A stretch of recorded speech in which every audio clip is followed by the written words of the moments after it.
Ma'am, okay lang po ba kayo? Tanong niya, puno ng pag-aalala. Nang makita niyang hirap itong huminga, agad niyang naalala ang natutunan sa first aid training ng restaurant. May hika siya. Mabilis niyang sabi sa mga kasamahan, kailangan nating ng ambulansya. Habang naghanap ng hininga ang babae, marahang hinawakan ni Enzo ang kamay nito at binigyan ng gabay. Huminga po tayo sa ilong. 1, 2, 3. Tapos ilabas sa bibig. Parang hinihipan ng kandila. Habang ang iba ay nag-aalangan at nanunood lang, si Enzo ay nanatiling kalmado at maalaga. Dumagsa ang mga staff at customers. Ang ilan ay may mga mata ng panghuhusga. Ang iba na may nagtataka kung bakit tinutulungan ni Enzo ang isang tila palaboy sa isang mamahaling lugar. Wala ba kayong magbabayad dyan? Singit ng isang lalaki sa barong. Pasensya na sir, sagot ni Enzo habang binabantayan ng matanda. Mas importante po munang matulungan siya. Nang tanungin kung sinong magbabayad, walang nagpakita ng inisyatibo. Ako na po, wika ni Enzo, at agad na inabot ang debit card sa paramedic. Siguraduhin niyo pong makuha niyang tamang gamutan. Kung bago ka pa lang sa channel neto, ibang kwento ni Ate Jane, istorya mo, ikwento ko. Huwag kalimutang pindutin ang notification bell at subscribe button. Ang Cheese Navarra ay kilala sa lungsod bilang tahanan ng pinakamasasarap na putahe at pinakagagarat eleganteng karanasan sa pagkain. Bawat kubyertos ay kinikintab ng kamay. Bawat pinggan ay may disenyong European. At bawat tauhan ay sinanay para sa perpektong serbisyo. Ngunit sa gitna ng marangyang ambience, may isang tao na hindi gaanong napapansin. Si Enzo. 22 taong gulang. Payat ngunit masipag. Si Enzo ay isang waiter na tahimik na gumaganap ng kanyang tungkulin. Galing sa isang simpleng pamilya sa probinsya. Nagsusimikap siya araw-araw upang suportahan ang kanyang inang may sakit at 2 nakakabatang kapatid. Sa kabila ng pagod, palagi siyang may ngiti sa labi at taimtim na serbisyo para sa bawat customer. Isang gabi ng Sabado, punuan ang Cheese Navarra, puno ng mayayamang pamilya, negosyante, at mga celebrity ang bawat mesa. Sa gitna ng kalat-kalat na halakhakan at malalamig na usapan, isang matandang babae ang tahimik na pumasok sa pintuan. Kulas ang damit, kupas na tsinelas, at bitbit ang lumang plastic bag. Agad siyang nakaagaw ng pansin, hindi sa positibong paraan. Excuse me, ma'am. Reservation po ba tayo? Tanong ng receptionist, medyo malamig ang tono. Hindi pa man siya sinasagot ang matanda. Isang waiter ang nadapa habang bumubunggo rito. Nahulog ang tray ng seafood sa sahig. Sabay na dulas ang babae at bumagsak. Kasabay ng pagbagsak ng mga pinggan at hipa ng malamig na hangin mula sa air conditioner. Umalingaw ang tahimik na bulungan ng mga customer. Diyos ko po! Sigaw ng isang babaeng naka-designer dress. Ano ba yan? Agad na kumilo si Enzo. Ibinaba niya ang tray na hawak at lumuhod sa tabi ng matanda. Ma'am, okay po ba kayo? Tanong niya, puno ng pag-aalala. Nang makita niyang hirap itong huminga, agad niyang naalala ang natutunan sa first aid training ng restaurant. May hika siya. Mabilis niyang sabi sa mga kasamahan, kailangan natin ng ambulansya. Habang naghahanap ng hininga ang babae, marahang hinawakan ni Enzo ang kamay nito at binigyan ng gabay. Huminga po tayo sa ilong. 1, 2, 3. Tapos ilabas sa bibig. Parang hinihipan ng kandila. Habang iba'y nag-aalangan at nanonood lang, si Enzo ay nanatiling kalmado at maalaga. Dumagsa ang mga staff at customers. Ang ilan ay may mga mata ng panghuhusga. Ang iba na may nagtataka kung bakit tinutulungan ni Enzo ang isang tila palaboy sa isang mamahaling lugar. Wala ba kayong magbabayad dyan? Singit ng isang lalaki sa barong. Pasensya na sir, sagot ni Enzo habang binabantayan ng matanda. Mas importante po munang matulungan siya. Dumating ang ambulansya ilang minuto matapos ang tawag. Nang tanungin kung sino ang magbabayad, walang nagpakita ng inisyatibo. Ako na po. Wika ni Enzo at agad na inabot ang debit card sa paramedic. Make sure pong makuha niya ang tamang gamutan. Teka lang, Enzo. Pilit ng isang kasamahang waiter. Gagamitin mong ipon mo? Tumango lang si Enzo. Mas mahalagang buhay ng tao. Bago siya sumakay pabalik sa restaurant, lumingon siya sa matanda na ngayon ay medyo nakakahinga na at may bahagyang kulay na sa pisngi. Salamat, anak. Bulong ng matanda at pinisilang kanyang kamay. Pagbalik sa loob ng Cheese Navarra, naramdam ni Enzo ang bigat ng mga matang nakatingin sa kanya. Ang ilan ay dismayado, ang ilan ay tila nahanga. Ngunit wala siyang nararamdaman kundi tahimik na kapayapaan sa kanyang dibdib. Wala pa siyang alam na ang gabing iyon ang magiging simula ng pagbabagong magpapagalaw sa kanyang buhay. Pagbukas ng pinto ng opisina sa likod ng restaurant, isang malamig na katahimikan ang bumalot sa paligid. Doon, tahimik na nakaupo si Mr. Lorenzo Selva. Isang lalaking laging bihis ng maayos. May makintab na sapatos at makinis na buhok na laging sinusuklay pakanan.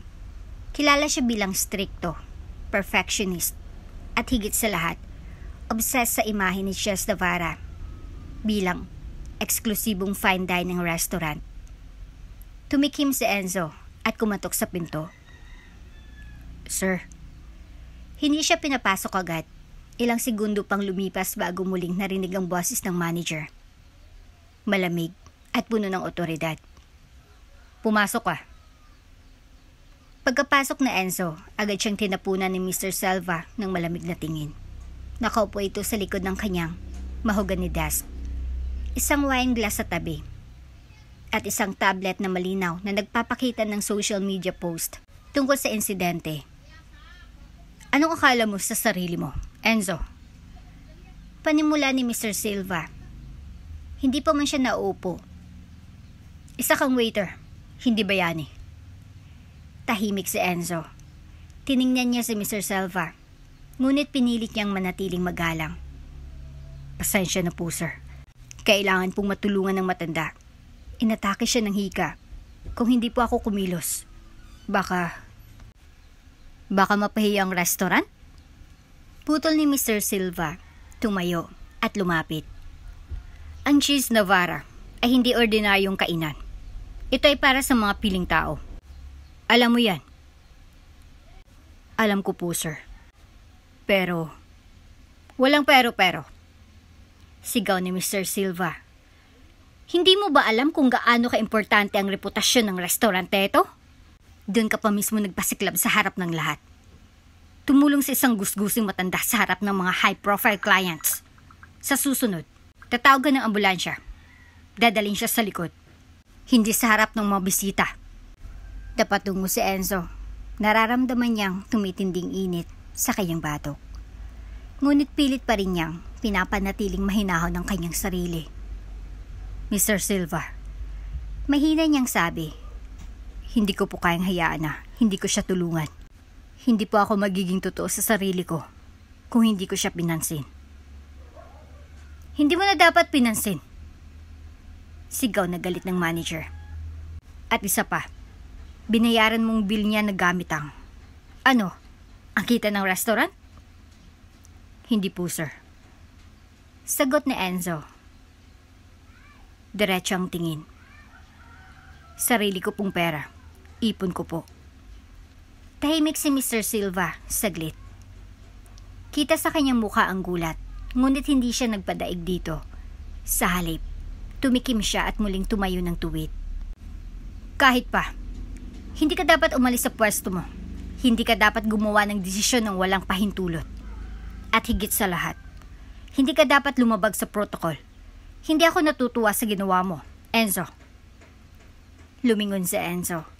At sa kabila ng kaba, may paninindigan sa kanyang boses. Kung may babayaran pa akong presyo para sa ginawa kong tama, handa po akong tanggapin. Tahimik si Mr. Silva. Tumalikod dito sa kanya at tumingin sa bintana. Ilang segundong lumipas bago ito nagsalita muli. Hindi na kita kailangang pag-isipan pa. Malamig nitong tugon. You're fired. Effective immediately.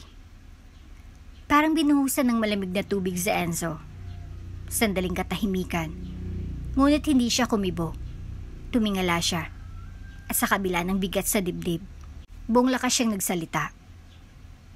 Naintindihan ko po, sir. Pero hilingin ko lang sana. Nahayaan niyo po akong tapusin ang shift ko ngayong gabi. Gusto ko pong makapagpaalam ng maayos sa mga kasamahan ko sa mga huling gabi ko rito. Gusto ko pong tapusin ito ng may dignidad. Tahimik si Mr. Silva, tila nagulat sa sagot ni Enzo. Matapos ang ilang sandali, tumango ito, malamig pa rin ang ekspresyon. Sige, but make it clean, walang drama. Tumayo si Enzo at lumakad palabas ng opisina. Paglabas niya, pakiramdam niya ay may mabigat na batong bumagsak sa dibdib niya. Ngunit habang tinitingnan niya ang mga mesa, ang mga customer, at ang mga kasamahan niyang abala, alam niyang tama ang kanyang pinili. Sa gabing iyon, mawawala man ang kanyang trabaho, hindi mawawala ang kanyang konsensya. At sa kanyang puso, kahit paano, mataas ang noo niyang masasabi, gumawa siya ng tama. Bumalik si Enzo sa dining area ng Cheese Navarra na parang walang nangyari. Dala ang tray at nakangiti pa rin. Bagamat mabigat ang dibdib, pinilit niyang panatilihin ang profesionalismong naging tatak ng kanyang serbisyo. Walang ibang nakakaalam sa desisyong ibinaba ni Mr. Silva. At para kay Enzo, sapat nang ipinagpatuloy niyang gabi bilang isang waiter na tapat sa tungkulin. Sa kabila ng mga mata ng ilang staff na nakatingin sa kanya na may pag-aalala, hindi siya natinag. Sinilbihan niya ang mga natitirang mesa na parang ordinaryong gabi lamang. Ngunit hindi na ordinaryo ang atmosfera. Tahimik ngunit may tensyon sa hangin. At sa bawat sulok, may mga matang nakamasid sa kanya. Habang nagliligpit ng pinggan sa isang table na malapit sa may bintana, may lumapit ng isang babaeng nakasuot ng simpleng pearl earrings na may nakaakbay na asawang may kulay ubing polo. Ang mag-asawa may edad na, halatang may pinag-aralan at may dignidad sa kilos. Excuse me, iho. Sabi ng ginang, may malumanay na tinig. Ikaw bang tumulong sa matandang babae kanina? Napatingin si Enzo, saglit na natahimik. Opo, ma'am. Si Lola Nina po. Hinimatay po siya sa gitna ng dining area. Mahika po yata siya. Ngumiti ang ginang at ang kanyang asawa ay tumango. Gusto lang naming iparating ang aming paghanga. Hindi lahat ng tao ay gagawa ng ginawa mo. Sa lugar na ito, kadalasan, mas inuunang imahe kaysa sa buhay. Nahiyang ngumiti si Enzo. Salamat po. Ginawa ko lang po kung anong sa tingin kong tama. Hindi lang basta tamang ginawa mo, iho. Sabi ng lalaki. Bihira ng katulad mong may malasakit. We saw everything. From how you calmed her, how you spoke with dignity, hanggang sa pagbabayad mo ng bill niya. That was not just kindness. That was integrity. Nagkatinginan ng mag-asawa at may inabot na business card ang ginang kay Enzo. Itong number namin, sa totoo lang. We run a small publication. Hindi mo na itatanong writer ako ng mga artikulo tungkol sa mga kwento ng kabutihan sa komodidad. Gusto ko naming i-feature. Po? Gulat na tanong ni Enzo. Hindi inaasahan ng alok. Hindi lang kami ang humanga, iho. Dagdag pa ng ginang. Maraming customer ang umalis na may bagong kwento. Lahat sila humanga sa iyo. Sa panahon ngayon, ang kabutihan ay parang alikabok, bihira at madaling ipagpag. Pero ikaw ay alon. Hindi agad nakasagot si Enzo. Naramdaman niyang may bahagyang pag-init sa kanyang mga mata. Ngumiti siya. Taos sa puso. Salamat po, ma'am, sir. Wala po akong inaasahan. Gusto ko lang pong makatulong. Yun ang dahilan kung bakit ka dapat ipagmalaki. Sagot ng ginang. Maya-maya ay may lumapit na isa pang customer. Isang binatang nakaitim na blazer. Bro, ikaw yung tumulong kanina, di ba? Tanong nito. Opo, sir. Sagot ni Enzo. Inilathala ka na sa Twitter. May nag-video sa ginawa mo. Kumakalat na. Aniya habang pinapakita ang cellphone niya. Tingnan mo. Thousands of views in just 1 hour. Hindi makapaniwala si Enzo. Doon pa lang niya nalaman ang lawak ng epekto ng kanyang ginawa. Sa isang sulok ng restaurant, napansin niyang tahimik na nagmamasid ang ilang kasamahang waiter at waitress. Lumapit si Maricel, isang veteranong server, at mahigpit siyang niyakap. Anak, kahit anong mangyari, saludo kami sa'yo. Isa-isang lumapit ang makasama niya, pinapakita ang suporta. Ang kanyang kabutihang loob ay naging parang ilaw na unti-unting nagpapaliwanag sa malamig na kapaligiran ng Cheese Navarra. At habang lumalalim ang gabi, isang tahimik na ngiti ang bumalot sa kanyang mga labi. Nawala man ang kanyang trabaho, alam niyang may mga bagay na mas mahalaga siyang napanatili, ang kanyang pagkatao. Sa gilid ng restaurant, habang nag-aayos siya ng mesa, dumaan sa kanya si Arturo. Ang maitre de hotel, may bitbit itong envelope. Enzo, mahina nitong sabi. Inabot ito ng hospital. Gusto raw ni Lola Nena na iparating sa'yo. May sulat. Kinuha ni Enzo ang envelope. Binuksan iyon at binasa. Enzo, hindi ko man nasabi kanina, pero salamat sa ginawa mo. Sa panahong lahat ay lumilipas at dumadaan. Ang kabutihan mo ay nananatili sa puso ko. Huwag kang matakot mawala ng trabaho ko ang kabutihan mo naman ang dahilan.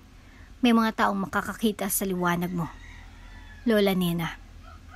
Tahimik na lumuluwas sa Enzo habang binabasa ang sulat. Isinara niya ito at dahan-dahang ipinasok sa kanyang bulsa. Sa gabing iyon, sa kabila ng pagkawala ng kanyang pinagkakakitaan, isang binhi ng pag-asa ang tumutubo sa puso ni Enzo na marahil ang kabutihang ginawa niya ay simula pa lamang ng mas malaking pagbabago sa kanyang buhay. Kinabukasan ng umaga, habang papalabas sa Enzo mula sa terminal matapos ang isang maikling biyahe, tangan niya sa kamay ang isang supot ng prutas at biskwit. Galing siya sa palengke sa kabila ng pagod at kabiguan sa trabaho. May isa pa rin siyang naisip. Kumustahin si Lola Nena. Naalala niyang sulat na inabot sa kanya kagabi. Maliit ngunit makapangyarihan. Parang may kirot pa rin sa dibdib niya, pero mas nangingibabaw ang pag-aalala para sa matanda. Dumating siya sa ospital at dumiretso sa front desk. Excuse me po. Mihina niyang sabi. Pwede ko po bang malaman kung nasaang room si Carmen Velasco? Tiningnan ng receptionist ang listahan. Room 307 po, sa 3rd floor, right wing. Nagpasalamat si Enzo at agad na tumungo sa elevator. Nang makalapit sa room, dahan-dahan niyang kinatok ang pinto. Bumukas ito at sa kanyang gulat, isang lalaki may tindig. Nakakamayong suit at may mapanuring ngunit magaan na tingin na sumalubong sa kanya. Good morning. Bati ng lalaki. Ikaw ba si Enzo? Tumango siya. Opo sir. Ako po si Enzo. Gusto ko lang pong kumustahin si Ginang Carmen. Ako po yung waiter kahapon. Ngumiti ang lalaki at binuksan ng tuluyan ng pinto. Pasok ka, iho. Inaabangan ka na niya. Pumasok si Enzo. At sa loob ng kwarto, nakita niya si Lola Nena na nakaupo na sa kama. May oxygen tank sa tabi ngunit mas maaliwalas ng mukha. Sa kanyang mga mata, halata ang kagalakan nang makita si Enzo. Anak, mihina niyang bati. Enzo. Lumapit siya. Inilapag ang mga prutas sa gilid ng kama. Lola, mabuti pong nagiging maayos na ang kalagayan niyo. Dahil sa iyo, iho. Tugon ni Lola Nena. Upo ka nga rito. May papakilala ako. Lumingon si Enzo at muling nakaharap. Ang lalaki na kasalubong niya sa pintuan. Siya si Arturo Velasco. Asawa ko. Payag ni Lola Nena. At hindi lang siya basta asawa ko. Siya rin ay isa sa mga kilalang negosyante sa buong lungsod. Parang tumigil ang mundo ni Enzo. Po? Tumango si Arturo. Totoo, Enzo. Ako si Arturo Velasco. At ang totoo, si Carmen, o si Lola, Nena sa'yo, ay hindi isang mahirap na palaboy. Isa siyang social advocate. At ang ginawa niya kahapon ay bahagi ng isang matagal na naming planong eksperimento. Hindi agad nakaimik si Enzo na patitig siya kay Lola Nena na tila hindi makapaniwala. Hindi ko alam kung paano ko ito ipapaliwanag, anak. Wika ni Lola Nena. Pero gusto naming subukan kung gaano tinatrato ng lipunan ng mga taong mahirap. Ang mga taong walang mapuntahan, ang mga mukhang walang halaga sa mata ng iba. Muling sumabat si Arturo. At ang sagot na nahanap natin ay ikaw. Tuluyan ng hindi nakaimik si Enzo. Nalilito, nagugulat, at higit sa lahat, parang nabigla sa bigat ng revelasyon. Ako po? Enzo. Muling sabi ni Arturo. Karamihan sa mga tao kahapon ay pinili na lang iwasan siya. Pero ikaw, lumapit ka. Hindi ka nagdalawang isip. Hinawakan mong kamay niya kahit puno ng amoy ng lansangan.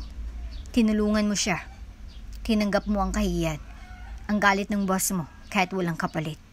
Sa mata namin, ikaw ang totoong tao. Napakapit si Enzo sa kanyang tuhod. Pero, bakit kailangan niyong magpanggap? Pwede niyo naman pong tulungan ng mga tao nang hindi nagsusuot ng damit ng mahirap. Napangiti si Lola Nena. Dahil minsan, Enzo, kailangan mong madama kung paano maging isa sa kanila para tunay mong maintindihan. At gusto naming makita, sino pa bang makatao sa panahon ngayon? Lumapit si Arturo at marahang pinatong ang kamay sa balikat ni Enzo. At kung hindi mo pa alam, iho, ikaw ang sagot sa tanong namin. At higit pa roon, ikaw ang inspirasyon ng proyektong isusunod namin. Napalitan ng tingin ang mag-asawa. Seryoso, mapagpala. Enzo, pahayag ni Arturo. Meron kaming foundation, ang Velasco Foundation. Tumutulong ito sa mga nawalan ng tahanan, sa mga gustong bumangon muli. Gusto namin ialok sa iyong posisyon bilang community liaison. Ikaw ang magiging tulay namin sa mga taong gusto naming abutin. Nanlaki ang mga mata ni Enzo.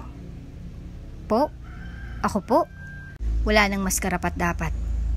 Sabay sabi ng mag-asawa, hindi niya na napigilang mapaluha. Sa isang iglap, parang binuhusan ng liwanag ang buong silid mula sa pagiging isang ordinaryong waiter na pinatalsik at ngayong isang alok na hindi lang trabaho kundi misyon ang inihain sa kanya. Tahimik siyang tumango, hindi pa rin makapaniwala. Sa gabing iyon, bago umuwi si Enzo, huminto siya sa harap ng hotel at huminga ng malalim. Wala pa siyang sagot sa alok, pero isa lang ang alam niya, ang mundo niya ay unti-unti nang nagbabago. Hindi mapakali si Enzo habang pauwi mula sa ospital. Habang sakay ng jeep, hawak-hawak pa rin niya ang simpleng papel na binigay ni Arturo. Isang business card ng Velasco Foundation. Parang suntok sa buwan ng lahat. Sino ba siya para mapili sa isang malaking organisasyon tulad noon? Pagdating niya sa bahay, sinalubong siya ng kapatid niyang si Jonah, isang first-year college student. Napansin agad nito ang katahimikan ng kanyang kuya. Kuya, kamusta yung matanda? Si Lola Nena bang pangalan niya? Tahimik si Enzo, sakang ngumiti. Mabuti na siya, Jonah. Mas malakas na. At may mas sekreto pa pala kaysa sa ating akala. Nagkatinginan silang magkapatid. At sa wakas, ibinahagi ni Enzo ang buong kwento. Ang pagpapanggap ni Lola Nena, ang misteryosong asawa nito ni si Arturo, at ang nakakagulat na alok ng trabaho sa foundation. Grabe kuya, parang pelikula. Ani Jonah. Tapos ikaw pa talagang napili? Ang galing mo. Ngunit halata pa rin ang alinlangan kay Enzo. Hindi ko alam, Jonah. Hindi ako sanay sa ganyang klaseng trabaho. Wala akong diploma. Waiter lang ako. Baka mapahiya lang ako sa kanila. Umiling si Jonah. Kuya, hindi lang diploma ang basihan. Yung puso mo. Yun ang nakita nila. Yung ginawa mo para kay Lola Nena.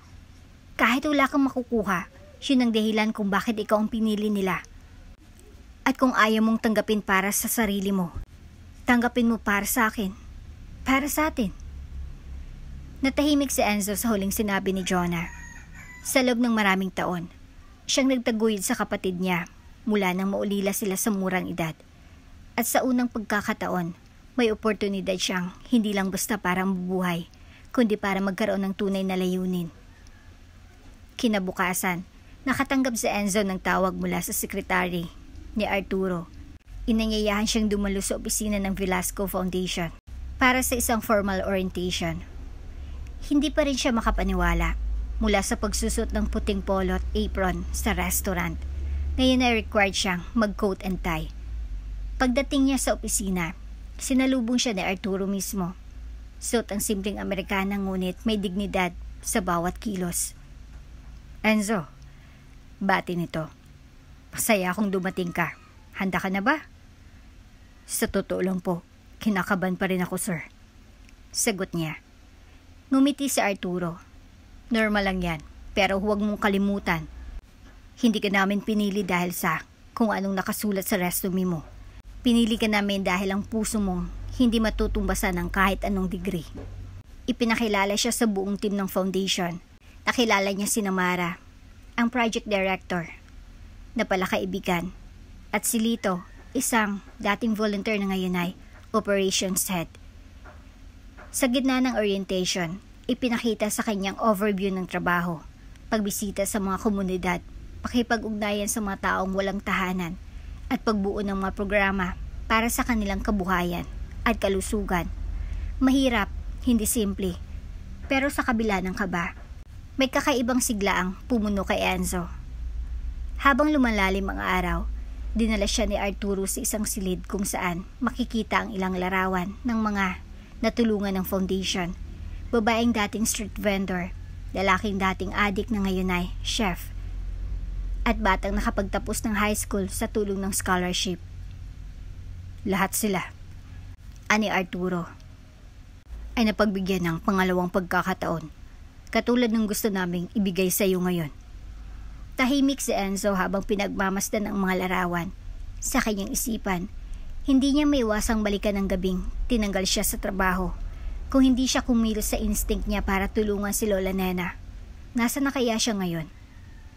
Sir, mahinang wika ni Enzo. Tatanggapin ko po ang alok. Gusto kong makatulong. Gusto kong maging parte ng pagbabago. Tumango si Arturo.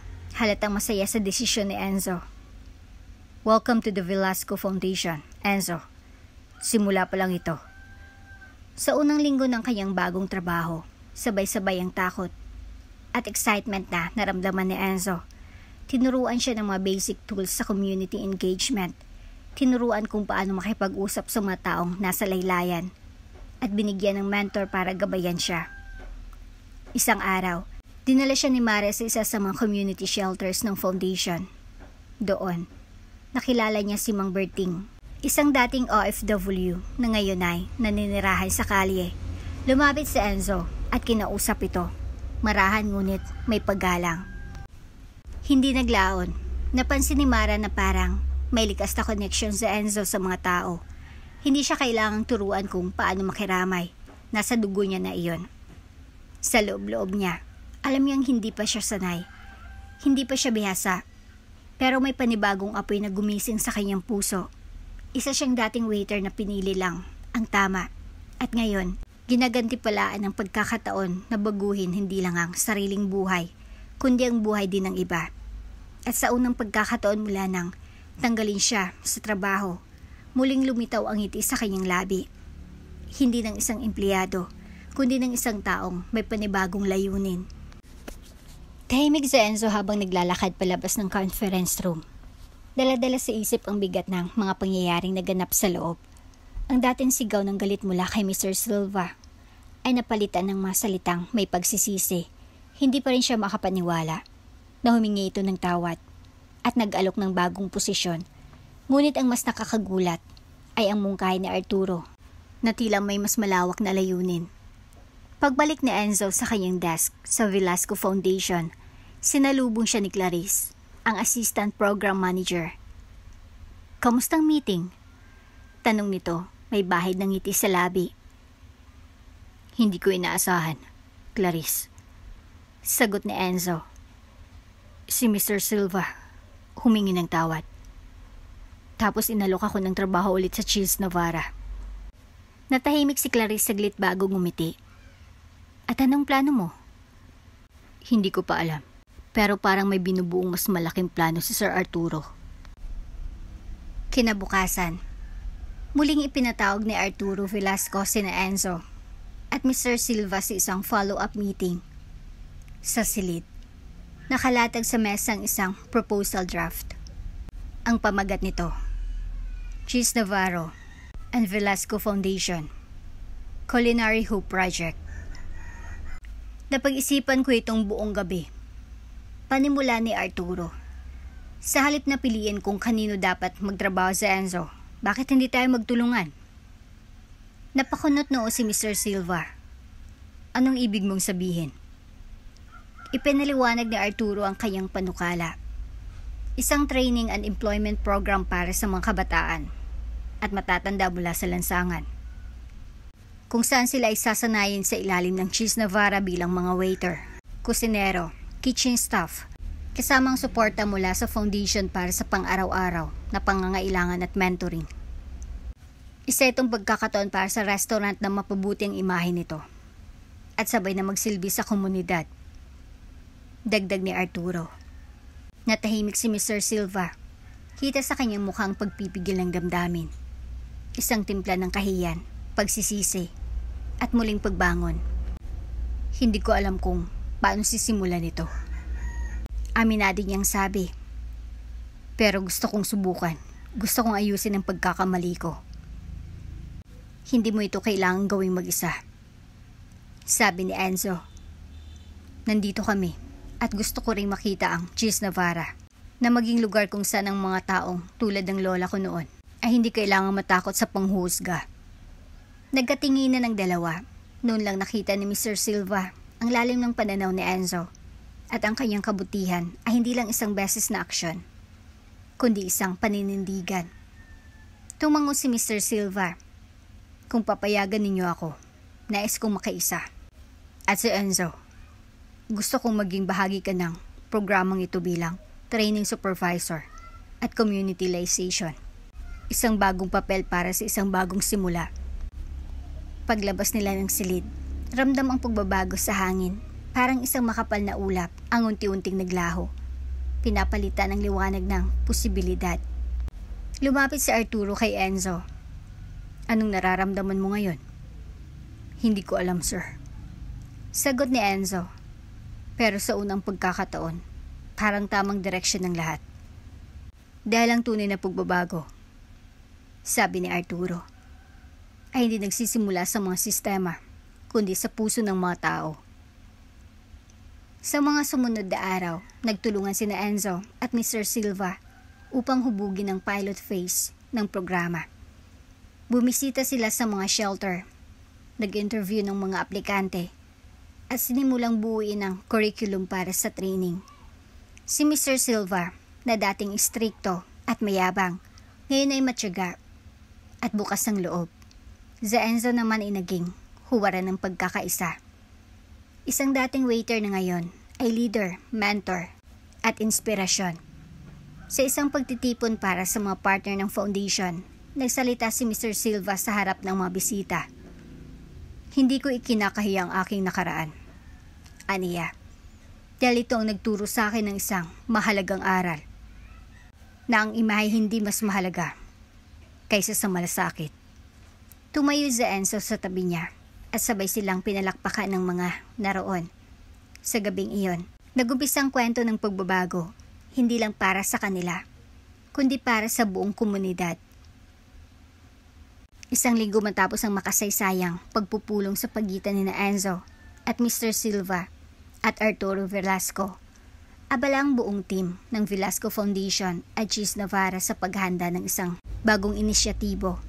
Isang proyekto na may layuning, hindi lamang magbigay ng trabaho, kundi magpanumbalik ng dignidad sa mga taong matagal nang naisantabi ng lipunan. Cheese Navarra Culinary Hope Program. Itong opisyal na pangalan ng proyekto. Isa itong training and employment initiative na sasanayin ng mga walang tirahan, dating bilanggo, at kabataang nalulung sa bisyo para bigyan sila ng bagong simula sa industriya ng hospitality. At sa gitna ng lahat ng ito, si Enzo ang napiling maging tulay sa pagitan ng dalawang mundo. Ang magarang mundo ng fine dining at ang mapanghusgang mundo ng realidad. Sa isang eleganteng conference hall sa isang hotel sa Makati, nagsimula ang presensya ni Enzo. Nasa harap niya ang mga kinatawan ng NGO partners, local government officials, investors, at media. Nang ako po ay isang waiter sa Cheese Navarra. Panimula ni Enzo. Hindi ko inakalang ang simpleng pagtulong sa isang matanda ay magiging simula ng pagbabagong ito. Noon, isa lamang akong empleyado na sinusunod ang utos. Ngayon, lumalaban ako para sa isang layunin. Sa likod niya, ipinakita ang mga larawan ng training modules. Mga larawan ng mga aplikanteng sinimulan, ang orientation, at mga testimonya mula sa ilang dating walang tirahan na ngayon bahagi ng pilot batch. Ang programang ito hindi lang para mag-train, dagdag niya, kundi para baguhin ang pananaw ng lipunan na hindi hadlang ang kahapon sa tagumpay ng bukas. Ang palakpakan ay umalingangaw sa buong silid at ang mukha ni Mr. Silva na nooy nasa likuran ni Enzo ay napuno ng tahimik na pagka-proud. Sa mismong restaurant kung saan nagsimula ang lahat, nagsimula na rin magbago ang ambience. May mga karatulang, may mensahe ng malasakit, hindi pananaw. Lahat ay may kwento. At dito, lahat ay may pag-asa. Ang ilan sa mga dating natutulog sa bangketa ay ngayon ay may apron na at hawak ang tray na may ngiti. Sa kitchen, si Chef Mina, isa sa mga senior chefs, ay tinuturuan ng 4 na trainee na galing sa foundation. Hindi lang pagluluto ang itinuturo namin dito. Sabi niya kay Enzo, tinuturo din namin ang disiplina, respeto, at paniniwala sa sarili. Muli ring bumalik si Lola Neta sa Cheese Navarro, pero ngayon ay hindi na nakayuko at namamalimos. Bagkus, nakatayo siyang proud sa harap ng mga trainees bilang guest speaker. Ang karanasan ko ay totoo, ani Lola Nena. At sa totoo lang, takot akong umasa noon. Pero dahil sa isang batang waiter na may pusong ginto, muling nanumbalik ang tiwala ko sa kabutihan ng tao. Nagtayuan ang lahat para magbigay ng standing ovation. Lumuha si Enzo habang tinatanggap ang mapalakpak. Hindi para sa sarili, kundi para sa lahat ng taong natutulungan na ngayon ng programa. Samantala, si Mr. Lorenzo Silva, na dating pinuno na lubhang nakatuon sa imahe at reputasyon, ngayon ay naging isang mas makataong leader. Hindi na siya basta-basta nagagalit sa staff. Mas madalas siyang nakikita sa kitchen, nakikipagkamay sa mga trainee, at personal na sumubaybay sa proseso ng mga ito. Sa isang panayam, sa isang local na news channel, sinabi ni Mr. Silva, ang Cheese Navarra ay hindi lamang sa isang fine dining restaurant. Isa na itong tahanan ng pagbabago. At lahat ng ito, nagsimula sa isang waiter na pinili ang tama kaysa sa takot. Sa loob ng opisina ng foundation, nakatanggap si Enzo ng isang liham mula sa isang dating trainee na ngayon ay nagtatrabaho na sa isa pang sikat na restaurant sa Cebu. Sir Enzo, kung hindi dahil sa programang to, baka hanggang ngayon ay wala pa rin akong direksyon. Salamat po sa paniniwala. Binasa ito ni Enzo ng may luha sa mata at habang pinagmamasdan niya ang mga trainee na abala sa labas, napagtanto niya. Hindi na siya kailanman babalik sa dati. Siya na ngayon ay si Enzo Flores, tagapagtaguyod ng pag-asa. Puno ng sigla ang loob ng Cheese Navarra. Ang dating eksklusibong restaurant na pinipilahan lamang ng mga elite, ngayon ay may bagong sigla at misyon. Isa ng sentro ng pagbabago para sa komunidad. Si Enzo, na minsang waiter lamang, ay ngayon ay ginagalang na supervisor at community coordinator. Nasa ilalim ng kanyang gabay ang unang batch ng mga trainee mula sa Velasco Foundation. Karamihan sa kanila ay walang tahanan noon, ilang dating adik at may ilang kabataan mula sa mga pasaway na barangay. Pero ngayon, suot nila ang malinis na apron. May mga pangalan sa kanilang name tag at higit sa lahat, may panibagong pag-asa. Good morning, team. Bati ni Enzo sa mga trainees habang nakapila sila para sa morning briefing. Good morning, Sir Enzo. Sabay-sabay nilang sagot, sabik, at may kumpiyansa. Tumingin siya sa kanila, punong-puno ng pagmamalaki.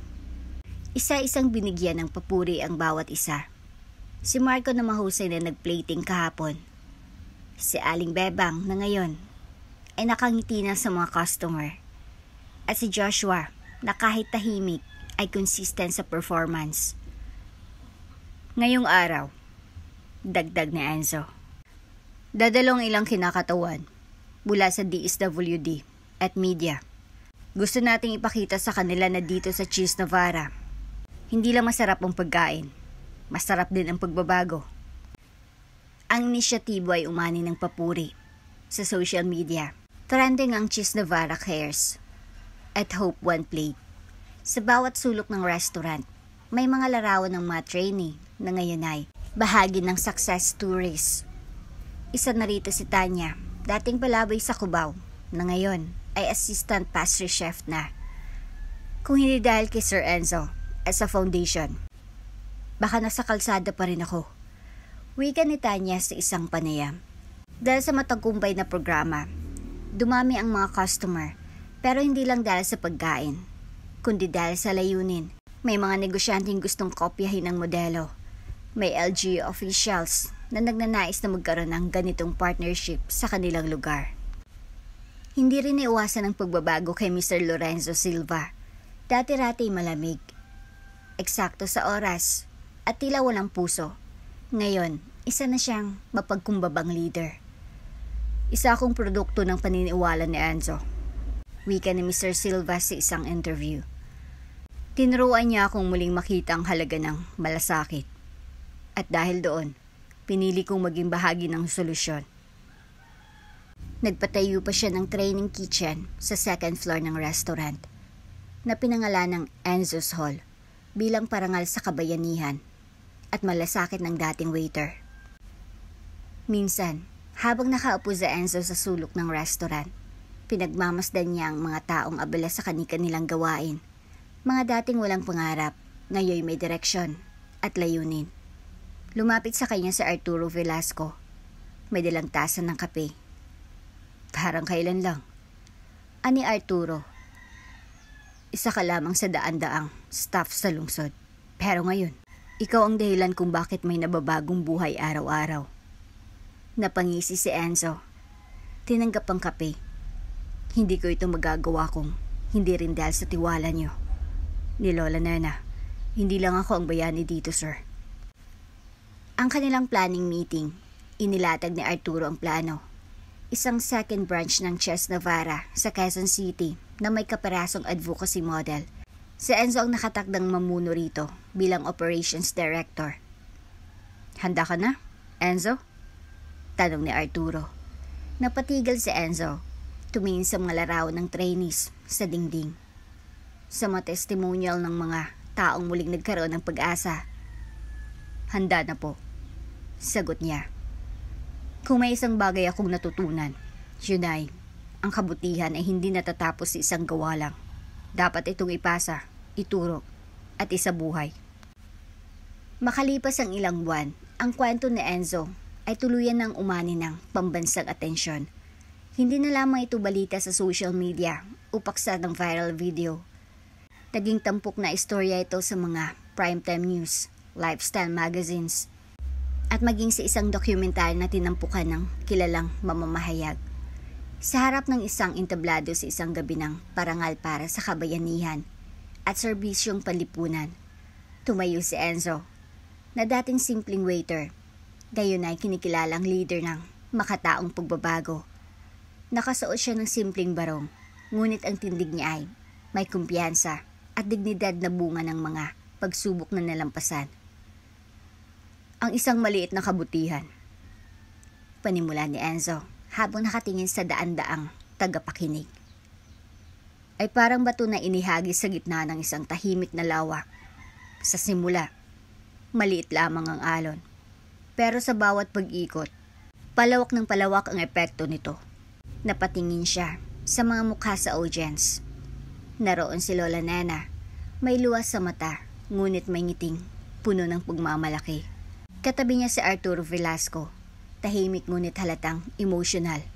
Sa kabilang dulo, naroon si Mr. Lorenzo Silva, na ngayon ay naging tagapagsalita rin sa mga forum tungkol sa compassionate leadership. Sa araw-araw ng operasyon ng Cheese Navarra Training Program, si Enzo ay hindi lang supervisor, siya ay mentor, kuya, kaibigan, at minsan ay tagapagpayo sa mga trainee na minsang nawalan ng pag-asa. Isang binatilyo, si RJ na dating nanggaling sa lansangan, ngayon ay line cook na at nagtatrabaho kasama si Enzo. Kung hindi dahil kay Kuya Enzo, baka nasa kulungan na ako ngayon.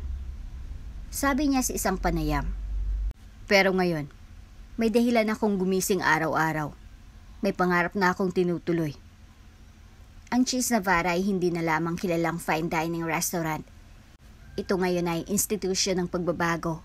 Sa bawat sulyap ng customer sa menu, makikita rin nila ang kwento ng mga tao sa likod ng bawat putahe. May wall gallery sa loob ng restaurant kung saan naka-frame ang mga kwento ng trainees, ang paboritong pader ng mga customer, ang bahagi kung saan may nakalagay. Lahat ng ito ay nagsimula sa isang kabutihang loob ni Enzo Flores. Isang gabi, habang nakaupo sa labas ng restaurant, tinanaw ni Enzo ang bituin sa langit. Naisip niya ang gabing iyon, ang pagbagsak ng mga plato, ang matandang babae sa sahig, at ang desisyong tumulong kahit walang katiyakan. Lumapit si Lola Nena, may dalang mainit na tsaa. Hindi ko akalain, Enzo, na ang pagpapanggap ko bilang isang palaboy ay hahantong sa isang tunay na bayani. Napangiti si Enzo.